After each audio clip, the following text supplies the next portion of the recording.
Welcome to the podcast where we're all friends because we love all things Bravo, pop culture, and can't stop talking Having so much fun. Okay, good. Yes. Bravo should be fun.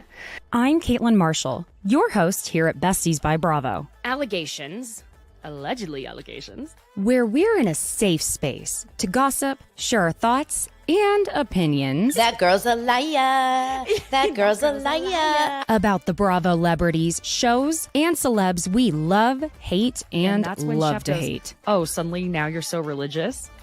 So be cool. Don't be all uncool. He went on a podcast claiming he had a threesome with two women from the Real Housewives of Beverly Hills. Immediately, I was like, I wonder if it's Brandy and Carlton. Because sometimes things may get a little, well, ridiculous. Oh my God. I'm sorry. There's a spider that is coming down. Hold on. Ah! Oh my God! Oh my God!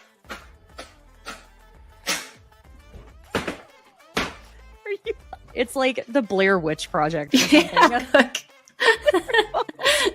All you can hear in the background is, oh my God, has anybody seen my ring? Oh my God. I don't want to ruin the party or anything. Have you seen my ring? Oh my God, can you look on the floor for my ring? God, someone's gonna kill me. Don't mess with me because I will come. What? Oh. Feel free to leave that in for whatever entertainment purposes. I'm so glad you're here to enjoy the fun. So, thank you for joining me on Besties by Bravo. Hi, besties. Sorry. Hi, besties. Thanks for joining today. My camera is not focusing on me if you are watching live on YouTube. I don't know why I'm a little late because I've been trying to adjust it. Let's go ahead and get started. I'm so glad you're here.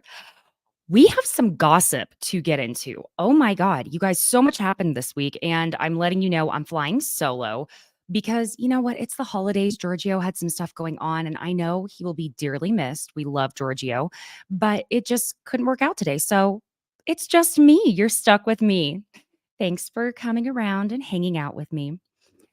Okay.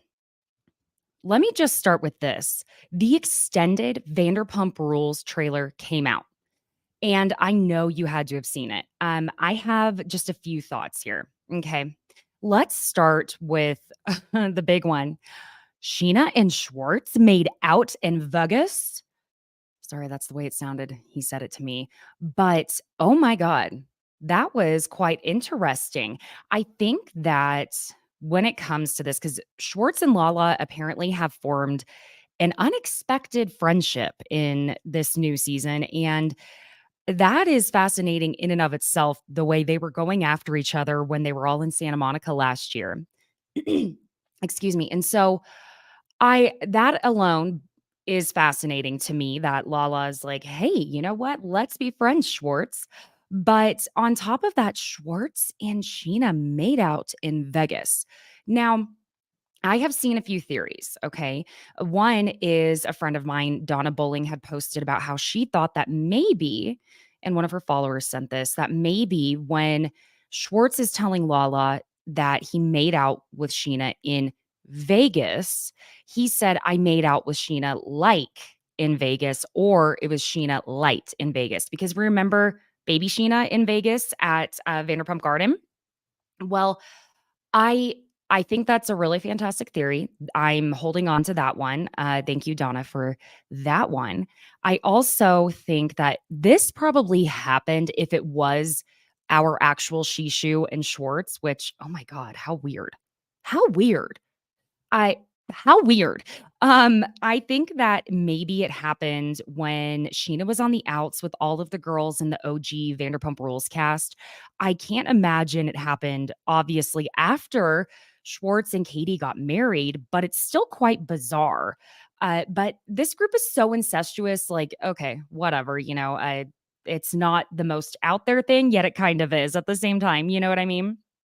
And then we see that Lala is pretty frustrated by everything happening with Ariana, and I think we knew this was going to happen. I think even Ariana was expecting something like this to happen, because, I mean, she's had a pretty meteoric rise throughout all of this, and, while I've not seen anyone have a come up after being cheated on so terribly, I I'm like, "Hey, more power to her." I know we're all team Ariana here. I just hope that we don't see everyone turning, being like, "Oh, it's too much. Ariana this and Ariana that." Because honestly, Ariana's never really been that person who was like, "Let me steal the spotlight," the way Tim Sandoval was. You know what I'm saying? Now, if it were Tom that this all happened to, I'm curious how everyone would be reacting at this point if it were all reversed and it were Ariana that were in Sandoval's position. I think that's something that everyone kind of needs to ask themselves in this. But also, there's a moment in the trailer that I can't stop laughing at, and there it's whenever Ariana is clearly doing a photo shoot for the cover of her new cocktail book, and she's throwing the drink toward the camera, and it looks like she's throwing the drink at Sandoval the way they cut it. Brilliant editing, by the way, over there at Shed Media. Oh my god, sorry. Took me a second to remember it was Shed Media, the editing. Yes, anywho. And it looks like it lands on Sandoval when he's in the pool at some pool party. And then we see James jumping up in the air, twirling like, I can fly. And I don't see enough people talking about that part. It really cracked me up. Another thing, Jax Taylor is back. And, we knew that they were getting the Vanderpump Valley spinoff, him, Kristen, Brittany. We knew that was coming. And so it's not a total surprise, but I was still slightly surprised because I think I just forgot that Jax was going to be coming back and he and Lisa are getting into it. Jax had been, let's just say, fairly disrespectful to Lisa more than once on occasion before he you know, exited, we'll put it that way. And, I also thought when he was on the screen, my mind flashed back and I was like, "Oh my god, is he wearing one of his old Sir uniforms?" Which, by the way, Sir Restaurant, my bone to pick with you. I bought one of your limited quantity Sir scarf dresses, and y'all can check out how that turned out on my TikTok. Not good. I basically showed my entire butt to the world, but here I am back at it. So, it was an interesting trailer. I had been concerned that this season was not going to end up being able to really beat or even compete with the success of last season because my god, it was just beyond anything anyone could even imagine. So, that being said, I'm anxious to see exactly what comes of it. I y'all, we're gonna have to watch and see. Watch what happens. Now, here's a few other things. I also posted about this on my social media because I was like completely perturbed by Kim Zolciak Bierman.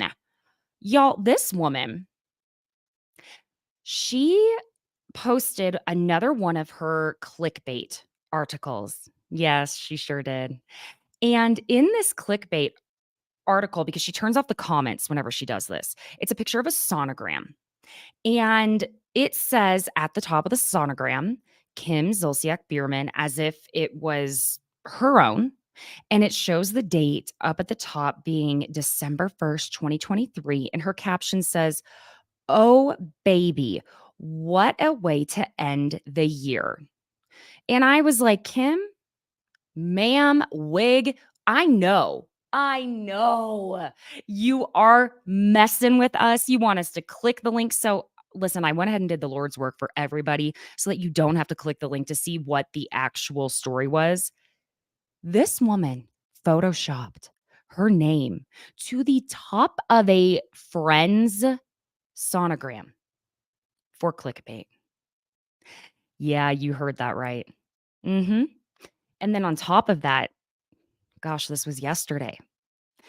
Police body cam footage was released from when Kim and Croy had another one of their infamous fights, and it looks like their kids called the police there in Atlanta, which y'all, this makes me so sad for their kids. I'm sorry, I have to say it. I mean, how incredibly sick does your relationship have to be that it's at the point that your kids don't know what to do and they are calling the cops?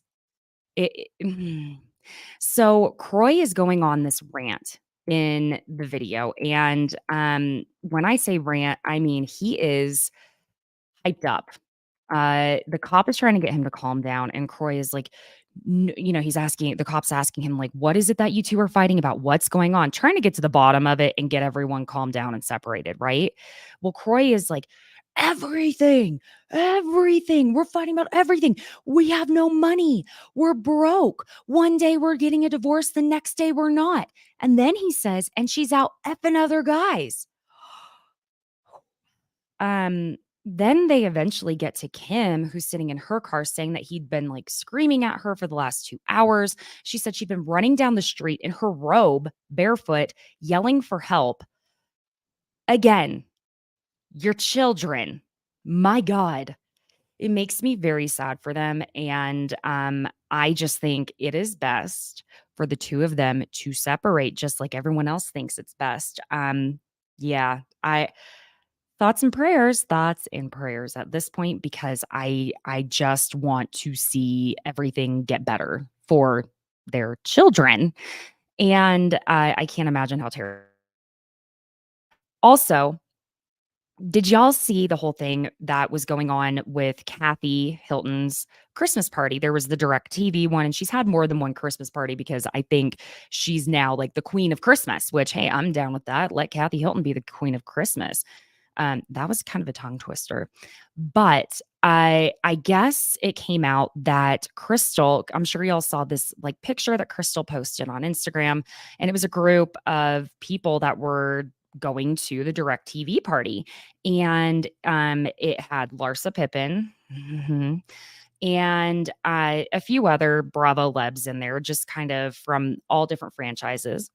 And Gertie was supposed to be going to this, and it just was a whole thing where they were supposed to be having a drink at Crystal's house in that, cute little speakeasy bar she has, and then they were going to go all together to Kathy's party. Well, Crystal ended up explaining after it was outed that she had to disinvite Gertie that Larsa lives on her street there in Beverly Hills, which I find very interesting. Oh, so Larsa, you don't live in Miami, like? Cool. So, Larsa ends up telling Crystal that like there's been this whole issue with her and Gertie.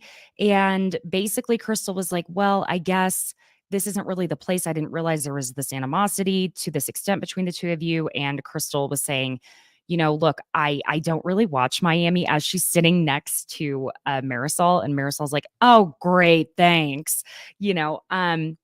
So I guess she just didn't realize, and she was like, "This isn't the time, really."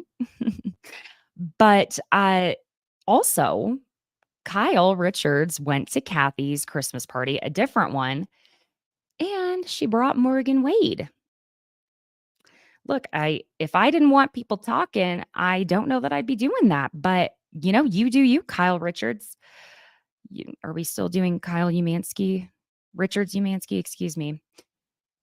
Which, by the way, it won't be live, but as soon as I'm done recording this, I am going to record an episode on the Real Housewives of Beverly Hills episode Esophagate. Okay. Should we just go ahead and hop on into the Real Housewives of Salt Lake City? Let's do it. So we start out the episode. It's Monica's birthday. That's the whole reason we were supposed to be going to Bermuda, also so that Monica could see her family, which we'll get to at a later point. We see how beautiful everyone's view is except for Meredith's. I'm so sorry, Meredith. I wonder, why is it that the only room without a bathtub didn't even have a view either? I'm so sorry. I still think someone should have just given up the room with the damn bathtub. Who cares? Just give the bathtub up to Mare. Whitney comes in while Monica's getting ready and she gives her a present. It's a little tank top that says salty AF on it. And there was definitely some Prism jewelry in that bag, but the editors were like, and nope, you already got the event, Whitney. You had your sound bath. So everyone is outside decorating, and everyone but Lisa, I should say, is outside decorating the patio for Monica's birthday.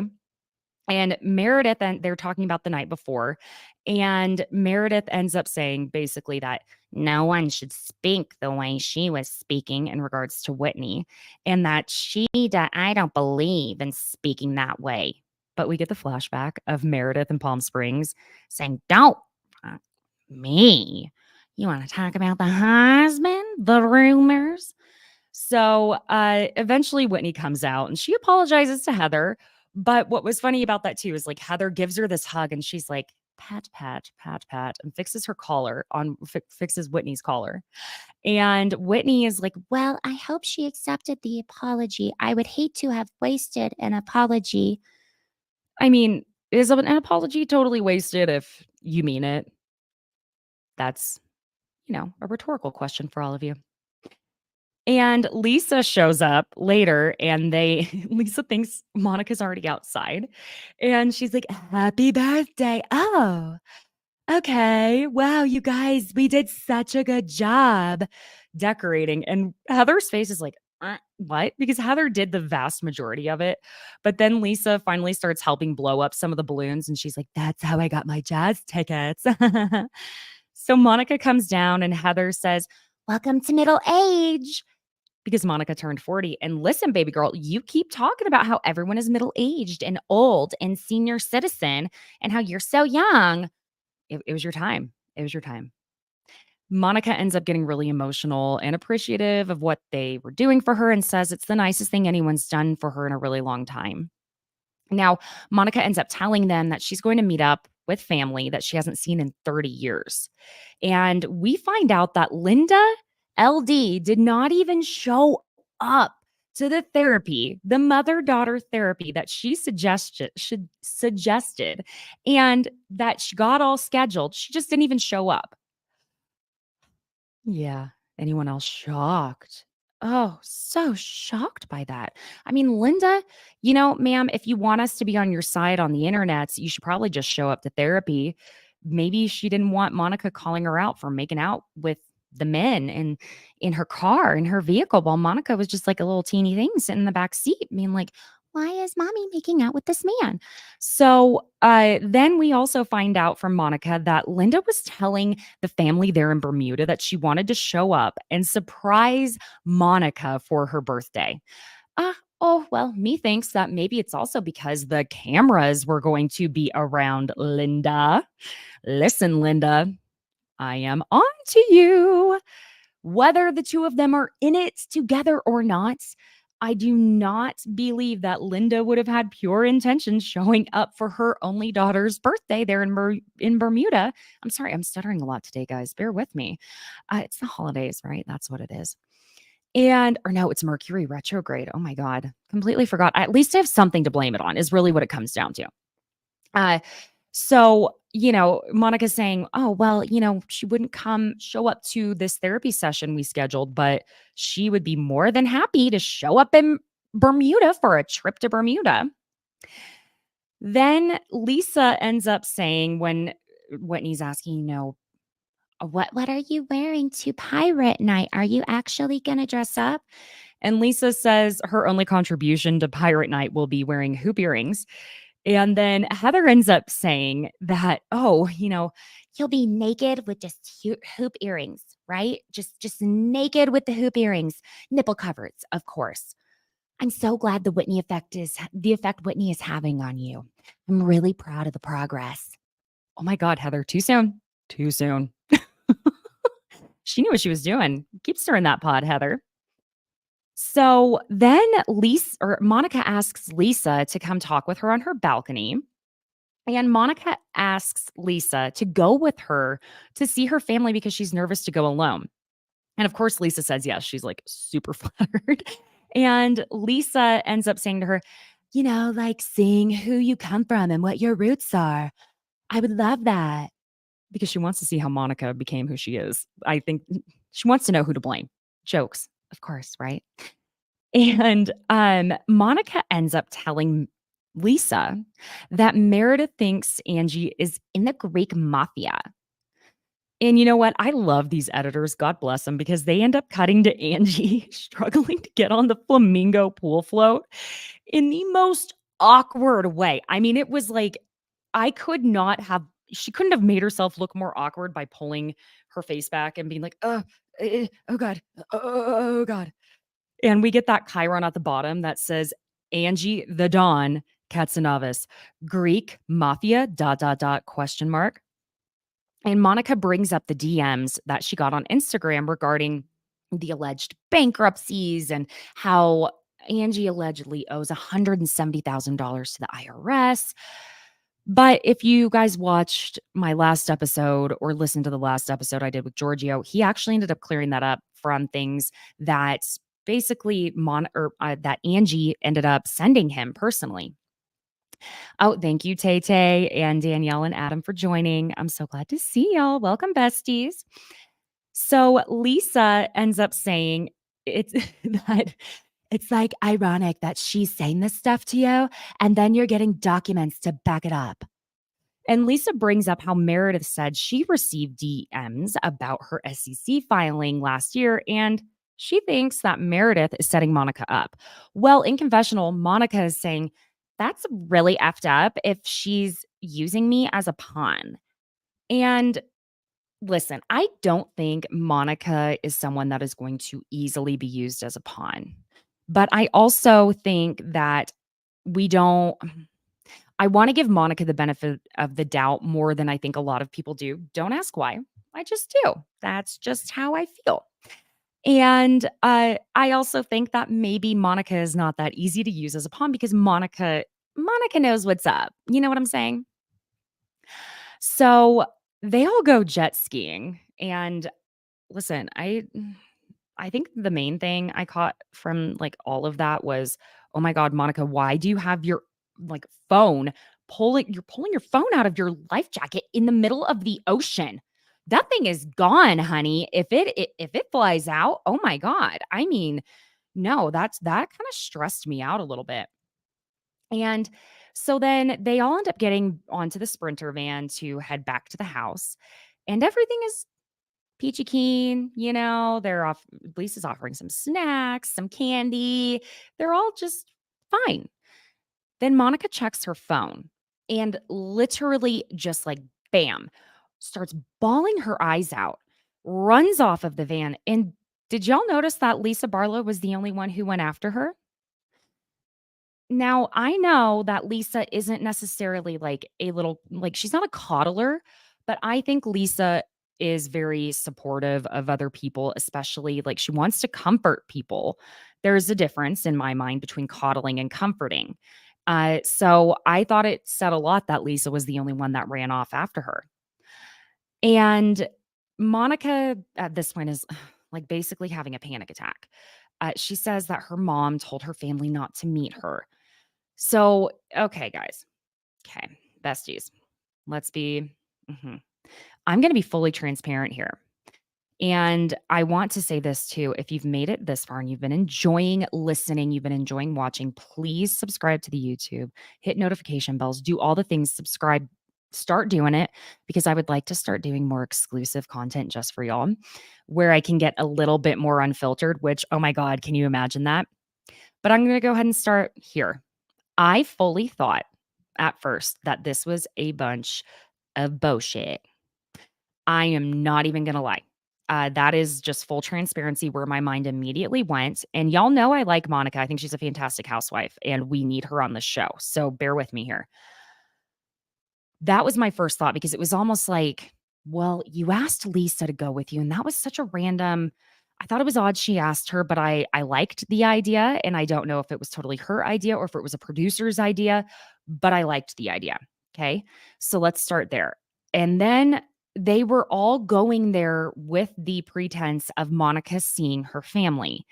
And so it wasn't that I ever thought that Monica didn't have family there. It wasn't that. But I did at the very first think, okay, well, Monica always knew she wasn't going to end up seeing her family.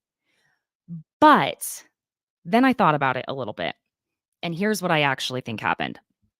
I think Monica was surprised by it because I think that production went to the family home and they were trying to get them ready, have them sign the waivers, get them mic'd up, get everything set up, the lighting, the everything. And I think the family was like, nah, we're good. We don't want to be on TV. No, we don't want to do this. Don't come in our home. Don't do all of that. That is what I genuinely believe happened. And then after I came to that conclusion, we ended up seeing on social media that Monica was saying, like, this is disgusting that people think I didn't even have family here, which I didn't ever think that that was the case.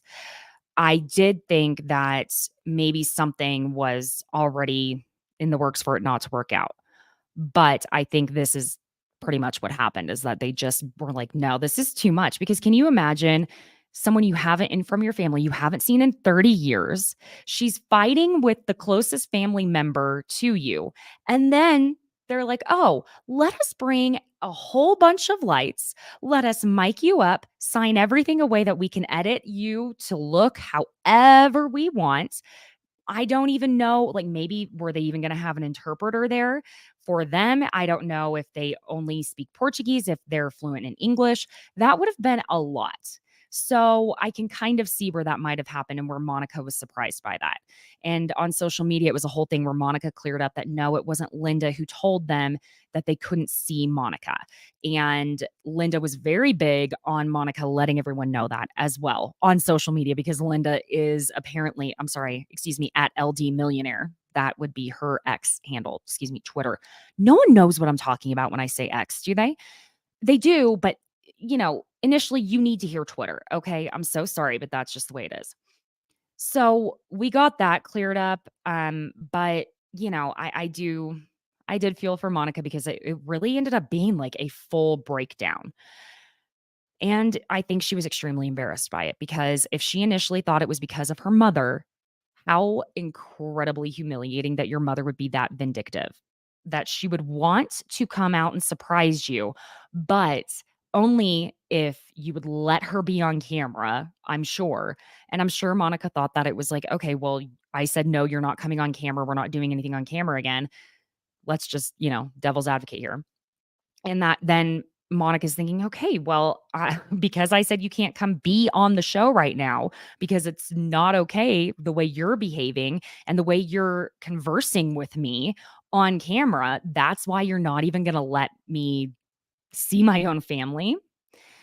So Monica ends up getting back on the bus and is still extremely distraught to the point where she can't even speak. And Lisa ends up telling all of the women for her, what really happened. And basically, Monica ends up saying she feels alone and like she doesn't have family. And they remind her that she has her 4 girls. And, I understand that, yes, she has her kids. I think sometimes, even if you're an adult, you want to feel like you also have adult family and it doesn't devalue your children, but that's a completely different role, even though Bree has been very much thrust into a parent role for her siblings, as we end up seeing. Monica ends up calling her an old soul, which to me means she's been forced to grow up pretty quick. And yeah. So they all go to the beach and they end up deciding to play Marry F Kill with the husbands and ex-husbands in play. They're going around saying who, and mind you, this was Lisa's suggestion, which was kind of surprising to me when her answer was like, oh, I'll marry Sean or Justin, and then I'll F John. And Heather's like, dude, you can't, that's not the game. And then immediately Lisa's like, okay, Idris Elba. Heather's like, let John's body get cold first. I mean, geez, you had that answer at the ready. But no one really picks Seth for much. I think one person picked Seth, and it was probably Monica. And I think Whitney made the joke that she would kill Seth. And Meredith looks like a little hurt by it. Whatever. So then Lisa ends up pulling Angie aside to tell her that Meredith said to Monica, she basically thinks you're in the Greek mafia. The Greek mafia. Like, what? We're in Salt Lake City, and it was like the Greek mafia. It's just thought it weird. The Mormons and now Greek mafia. Okay, cool. And Lisa tells Angie about the documents Monica was DM'd allegedly, and Lisa says it's Meredith DMing her. And Angie is rightfully so getting pretty pissed off. And Angie ends up saying, she is constantly trying to threaten me, my family, threaten my reputation, going digging on me. And if she wants to keep coming for me, she is making a lifetime commitment.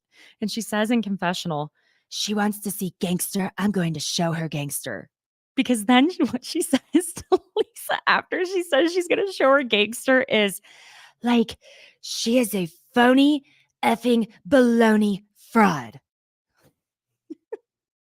Honestly, now that we have gotten to know Angie a little bit better, I almost feel like Angie is not inherently good at being bad.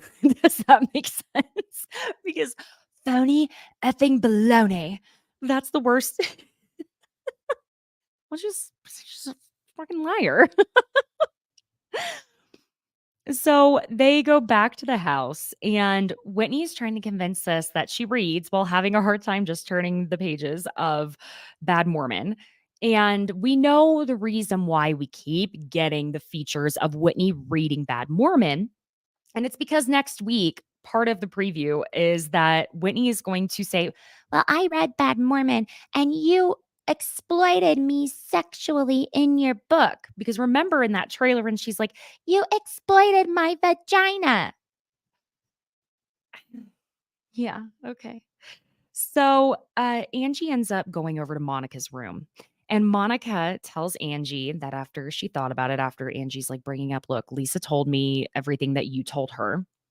And Monica tells her that after she thought about it, she never would have known about the DM being in her inbox if Meredith had not called me and asked me to check. Also, do you notice that Monica's like, yeah, girl, you can bring it up at my birthday dinner. Go ahead. And that's because Monica's like, look, I'm a housewife now. I'm totally going to be top tier housewife, which she is being top tier housewife so far. She's doing a fantastic job. I don't care how much anyone likes her, loves her, dislikes her, hates her, whatever. She is bringing it. It's good. So they go to the pirate dinner, which they all basically just about damn near kill themselves, break their necks, trying to walk in those little stilettos across that like a boardwalk of like little tiny holes. And they end up sitting, which by the way, the previews for this scene that we've had, like we've been seeing them all season and in the trailer, I was not expecting them to be in a cave. That I don't know why I imagined that they were sitting outside somewhere. Just random side note, that is totally not what I saw. But now we saw they actually are in a cave. So they sit, and Monica ends up saying to Heather that she felt sex shamed on the Sprinter van earlier. And I totally forgot to mention this part, that before they went jet skiing, that Monica asks Heather when she brings up her oldest daughter, Ashley, if she's had sex yet. Are you serious?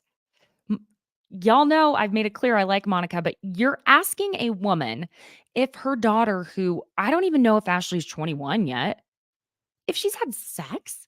Oh my God. What? You can't, that's not okay.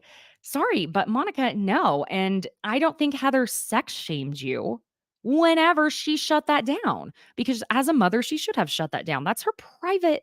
Oh my God. I can't, like, I don't even have to explain that, right? So then Monica asks at the table when the last time was that everyone had sex. I don't know what it is. I've had friends who like have this, I don't know, over the top fascination with asking about everyone's sex lives. And look, if that's something that you want to talk about, no big.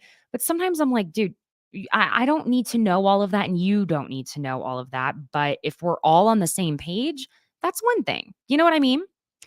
But Monica hasn't reached that point. Yeah.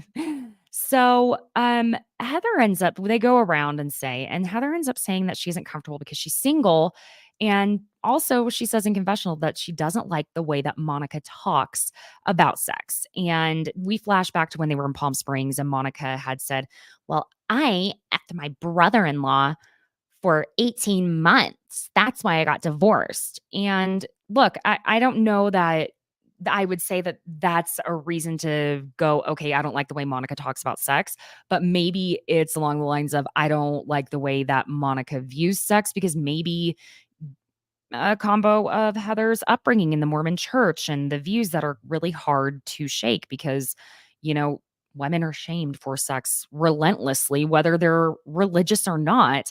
I think that maybe Heather doesn't like the way that Monica views sex. You know what I mean? And so, Heather also, here's just another side note. I don't think Heather knows how to be single in Utah. I think Heather is struggling with that type of life when she still has, daughters at home.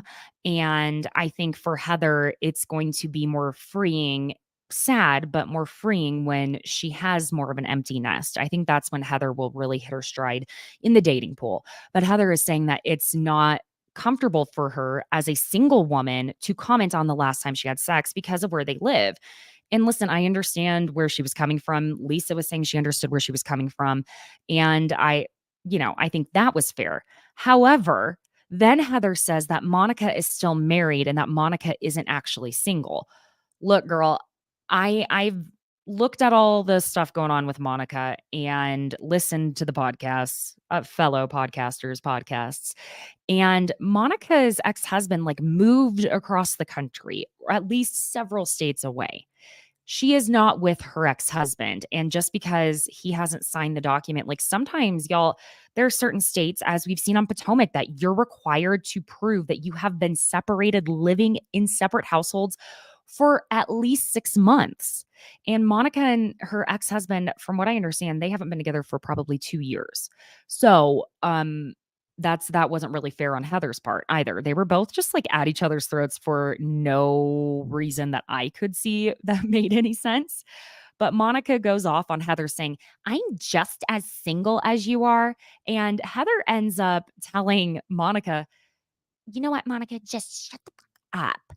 Like Whitney said to me last night." And they all just, "Oh, okay." And then Whitney eventually just goes, "We should not play games anymore. The food is really good." Okay. Hey, Whitney, what's up?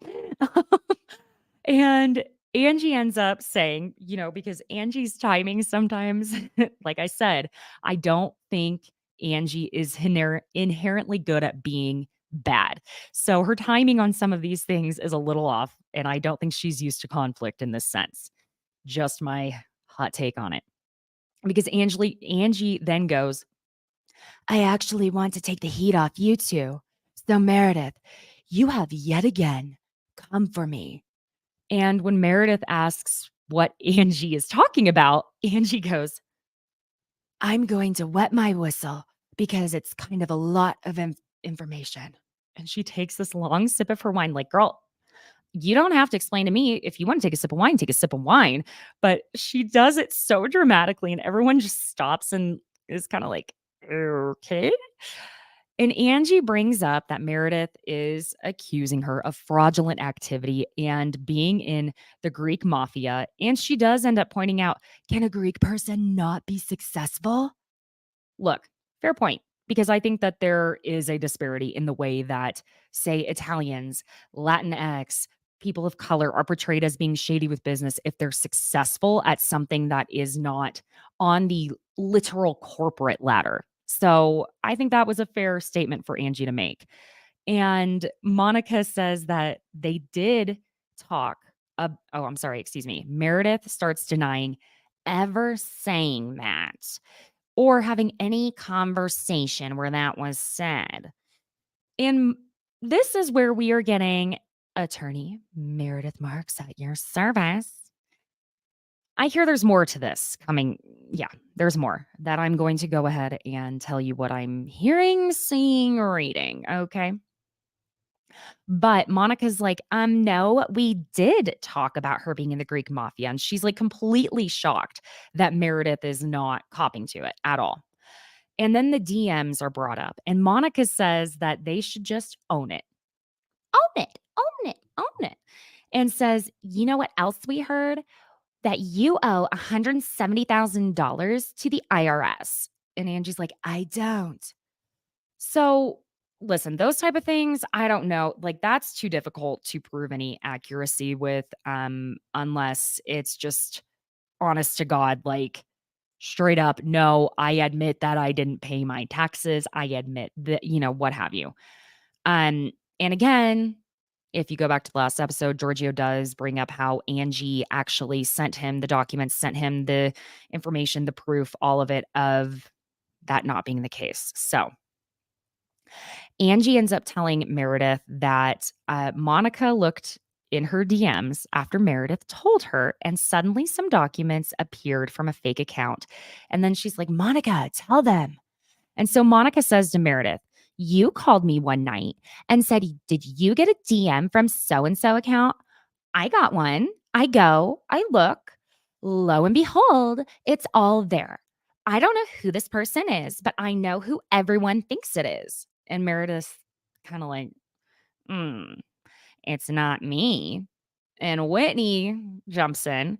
Well, last year there were these DMs going around about Lisa with the SEC filing, and you're the one who brought that up. And Lisa's like, it feels almost exactly the same way. It's pretty obvious you're doing this behind the scenes. I'm not doing anything. I'm living my life. I work my ass off. I don't have time for all of this. And then in confessional, like Meredith, okay, there's a part of me that believes you and a part of me that doesn't, because I think that we're going to get more information, and I have some theories about what the finale is actually bringing, and that it's going to have something to do with this, not what we originally thought, that whole thing with Beauty Lab and Laser. I do not think the finale has anything to do with that when Heather gets that phone call, okay? Because and then Meredith says in confessional that she basically wonders, I don't know, is it jealousy? Is it hatred for why she thinks they're always coming after her? And Meredith and Whitney are saying also that they've never heard of any of these type of allegations, accusations regarding Angie. And Monica's like, you've never heard of her filing for bankruptcy. And that's when Angie, and they're like, no. And Angie's like, Google me, bitch. Google me. I do millions of dollars in business. Google me. I'll give you my social security number, my birthday. Google me. Google my family. There is nothing on the Katsanavis family. Do you hear me? Well, if that wasn't the voice of a Dawn, I don't know. Lisa ends up losing it. Okay. And I think Lisa is triggered. I hate that word, but I think she is. And Lisa ends up just completely jumping in. You're lying about this. You sent the fucking DMs. Oh, sorry. Drop the F bomb. My bad. You sent the effing DMs about Angie, and it's done. You're done. We're sick of this. I am so done with you doing this mean shit to all of us. Stop it. You did it to Mary. You did it to Jen. You said before Jen even got arrested, she's going to have a RICO case or racketeering case. What's going to come out about me next? Say it now, because I don't want to effing have DMs sent to my account. What about Mary? What did Meredith say about Mary? Oh, okay. And then Meredith goes, okay, Lisa. And Lisa pops off even more. I don't give an F. I'm so over this. You want to start digging stuff up on people? We'll all start doing it, and I'll go to the effing end. Trust me, I am livid. So, listen, I think Lisa is actually the one who probably knows a lot of shit or could find out a lot of stuff. You feel me? And I think that Meredith has been trying to be a bone collector when she's just not a bone collector. I think that Meredith just likes to gossip, which is fine. But I don't think, I don't know, something tells me if Lisa wanted to, honey, because she does end up saying, that she could really go after them. So Angie ends up just telling Meredith she wants her to admit it so they can just move on. And Lisa says that Meredith looks at Monica like she used to look at Whitney, like she can do all of Meredith's dirty work. Ooh, that was interesting. But also, here was Whitney's cue to be like, oh my God, let me needlessly jump in when it has actually nothing to do with me. And she's ends up saying basically that, yeah, she did it for Meredith last year regarding the Bobos for jazz tickets thing with Lisa, which, yeah, like Meredith going around saying all of that, that was her response to Lisa's hot mic moment because Meredith likes to say, I don't do anything unless I'm provoked. But Meredith does her own fair share of provoking. She doesn't necessarily do it directly to your face. You feel me? Meredith did it, provoked Angie by not inviting her to the Palm Springs trip, by trying to extremely exclude Angie when she's a cast member. Meredith has repeatedly excluded her and made it clear she doesn't like her. So it's like, yes, Meredith does retaliate, but Meredith doesn't just sit back and do nothing until someone does something, you know? So Lisa ends up saying in confessional that she doesn't get how Meredith doesn't know that they're onto her. And she ends up saying, like, it doesn't take Inspector Gadget to figure out what you're doing. She doesn't have superpowers to make this go away. There's no invisibility cloak. And then Lisa ends up saying at the table that if one more DM shows up, she will have her cybersecurity team go the distance on it. She says there's always ways to hide things, but you can always figure out who's doing it. Oh, so let me get this straight. Lisa has 7 attorneys. She takes glam everywhere, to Saint Tropez, to the store, to Palm Springs, to everywhere I travel. And then she also has cybersecurity team. Okay. And Whitney ends up saying in confessional, why the hell does Lisa have cybersecurity? Like, do I need to get one? And Lisa says, John and I always like to cross our T's and dot our I's. Like, do you not expect us to have someone in cybersecurity? Bitch, you've been warned. So I guess we're going to find out next week exactly what ends up happening with Whitney being sexually exploited in Heather's book. Hi, June. And I'm surprised I'm saying this out loud. I'm really interested to see exactly how Heather exploited Whitney's vagina. You know, I'm not sure how that works out, but that's really fascinating to me, you know? But listen, y'all, I'm so glad you joined. I know it was a little bit shorter this week. Hopefully, we'll be able to have Giorgio back next week. And I'm working on lining up more guests so that you don't just hear me doing my one woman show. Of course, Beverly Hills is about to be a one woman show. But thank you so much for joining. Again, please be sure and subscribe, hit the notification bell. Like I said, once I'm able to kind of push this a little bit further, I'm thinking I will start doing some more of like the exclusive content, things that are just basically where I can be a little bit more candid about thoughts and feelings, where it's, a little less harshly judged by the general public. Because y'all, let me tell you, on TikTok last night, which I'll talk about it more in the Beverly Hills recap I'm about to do, I noticed whenever they were showing Kyle's new Tiffany T True ring that looked a little familiar. You know what I'm saying? And I was like, huh. And I go searching through Morgan's Instagram and I'm like, you know what? For some reason, I just have a gut feeling that I should go look at the Fall in Love with Me music video. So I did, and it looks like Morgan's wearing the exact same ring in the music video, in the scene that they're in the kitchen and Kyle's like in her lingerie. I zoomed in, took a screenshot. I post this on TikTok. I'm all excited. I feel like my own detective inspector gadget. Okay. And someone's like, that looks photoshopped. I'm like, yes, because I am taking the time to Photoshop a ring on Morgan Wade's finger. Oh, y'all. So anyway, I would like to be able to have moments of complete and total just candid openness. But we're gonna work on that. Okay, we're getting there. And I hope you all are having a wonderful holiday season. Leave a 5-star review for me. I would greatly appreciate that. It's free and it makes my day. And yeah, it's appreciated again. So be sure and check out the next episode that will be coming out either this evening or tomorrow morning. That will be on the Real Housewives of Beverly Hills. And come back next week if you joined the live, because I will be here again 3:30 p.m. Eastern Standard live on YouTube.